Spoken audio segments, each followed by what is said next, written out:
السلام عليكم ورحمة الله وبركاته.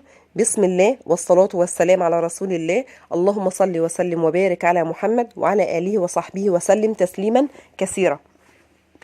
غيري حياتك لله. الموضوع اللي هنتكلم فيه النهاردة هو الإصلاح بين الناس. الإصلاح بين الناس. لو سألت حضرتك تعرفي اتنين متخاصمين ما بيكلموش بعض، هتقولي لي اتنين جيراني ما بيكلموش بعض، في العيلة في اتنين ما بيكلموش بعض، اتنين صحابي ما بيكلموش بعض. هقول لحضرتك طب عملتي ايه؟ عملتي ايه؟ مفيش حاجة اسمها انا مالي، مفيش حاجة اسمها خليني في حالي، مفيش حاجة اسمها ابعدي عن الشر وغني له. الكلام ده هو خطأ. الكلام ده هو خطأ. هذكرك بقول الله عز وجل: بسم الله الرحمن الرحيم: لا خير في كثير من نجواهم إلا من أمر بصدقة أو معروف أو إصلاح بين الناس ومن يفعل ذلك ابتغاء مرضات الله فسوف نؤتيه أجرا عظيما. سورة النساء. هتقولي لي أصل أنا ما بحبش أبقى فضولية، أصل أنا ما بعرفش أتدخل بين الناس. بصي، اصل انا يعني صيامي وصلاتي وقيامي وبحب اكون في حالي. هذكرك بقول رسول الله صلى الله عليه وسلم: الا اخبركم بافضل من درجات الصيام والصلاه والصدقه؟ قالوا بلى.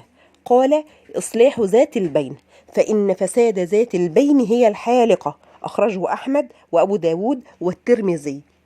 يعني أنا لو صالحت بين اتنين متخاصمين هيبقى أجري عند الله عز وجل أفضل من درجة الصيام والصلاة والصدقة؟ نعم، لقول رسول الله صلى الله عليه وسلم. طب أنا ما بعرفش أتكلم وبخاف يحرجوني وما بعرفش أتكلم مع الناس، هقولك استعيني بالله واخلصي النية لله عز وجل. وخلي بالك ان انت ممكن تكوني داخله بالنية لله عز وجل في الإصلاح بينهم، وممكن من ثنائهم عليكي إن هي تتحمل.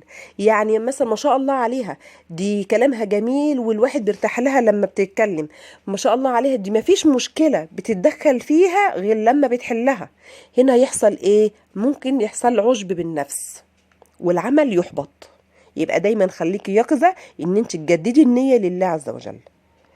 بعد كده اختاري الوقت المناسب اللي تتكلمي فيه في المشكلة عشان تصلحي ما بينهم، يكون الموضوع هدي شوية. وبعدين اسمعي الطرفين، ما تسمعيش المشكلة من طرف واحد. ولو المشكلة فيها جانب شرعي اسألي أهل العلم، وذكريهم دايما ان الخصومة اللي ما بينكم والشحناء دي من عمل الشيطان، وهو مش عايزكم اصلا تصالحوا مع بعض. ذكريهم دايما ان الشيطان دايما بيوقع ايه ما بينكم، هو بيخلي كل واحد يبقى جواه ايه شحناء للتاني اكتر. ولما تيجي تصلحي بينهم، لو الطرف الاولاني قال الكلام السيء عن الطرف التاني، طبعا ما ينفعش ننقله. ازاي؟ ده انت عارفاني انا ما بكدبش، ولو اتسالت اقول الصراحه دي هي بتقول فيكي كذا وكذا وكذا، هقول لك يا حبيبتي كده يبقى احنا مش هنصلح ما بينهم، احنا كده هنزود العلاقه فساد ما بينهم اكتر واكتر واكتر.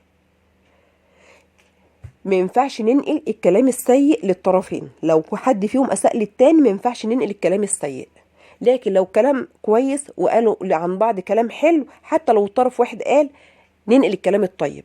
طب ما قالوش، يبقى احنا نطيب ايه الكلام ونطيب خاطرهم. دي يعني بتقول فيكي كلام كويس، دي ما يعني مش ناسيه المواقف الجميله اللي كنتوا مع بعض، دي زعلانه جدا جدا عشان انتوا ما بتكلموش بعض. يبقى هنا الكذب مباح، والشرع اباح لينا الكذب في المسائل اللي زي كده، عشان احنا لو هننقل الكلام السيء يبقى ملوش لازمه الاصلاح من اساسه. الموضوع ايه؟ هيزيد اساءه وفساد ما بينهم مش اصلاح.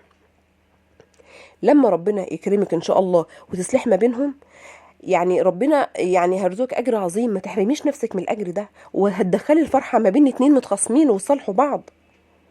فمش عايزين نحرم نفسنا من الاجر ده. يبقى عايزين نغير ايه من نفسنا، ان احنا لما نشوف اتنين متخاصمين نستعين بالله ونخلص النيه لله ونتدخل في الاصلاح ما بينهم. ان شاء الله باذن الله لو ربنا قدر لي البقاء واللقاء انتظروني، وهنشوف هنغير ايه تاني في حياتنا لله. السلام عليكم ورحمه الله وبركاته.